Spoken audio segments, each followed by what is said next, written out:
কিন্তু তাদের প্রচারে বাধার মুখে পড়তে হচ্ছে। এই বিষয়টাকে কিভাবে দেখছেন?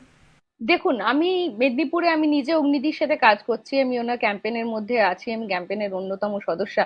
সেখানে আমি দেখতে পাচ্ছি যে কনস্ট্যান্ট, শুধু এখন থেকে নয়, প্রথম দিন থেকে, যেদিন থেকে আমরা গেছি সেদিন থেকে আমাদেরকে প্রচারের জন্য, আমরা ভাবুন মন্দিরে যাব পুজো দিতে, আমাদের মন্দিরে তালার দায় দিয়ে দেওয়া হয়েছে। ভাবতে পারছেন, একটা মন্দির, একটা সবার অধিকার রয়েছে যে মন্দিরে পুজো দেওয়ার, সেই মন্দিরে তালা দিয়ে দেওয়া হয়েছে এবং পুরোহিতকে ভয় দেখিয়ে ভাগিয়ে দেওয়া হয়েছে।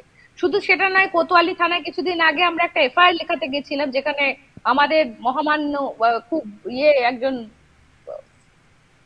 সারদা মায়ের এখনকার স্বরূপ মুখ্যমন্ত্রী, তিনি মনে হয় বলেছিলেন জিপ টেনে ছিঁড়ে নেবেন, সেই কথার পরিপ্রেক্ষিতে একটা এফআইআর লিখতে দেওয়া হয়েছিল।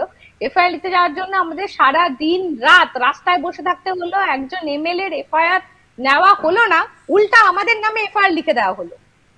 সেই সমস্ত এফআইআর আমাদের নাম আছে।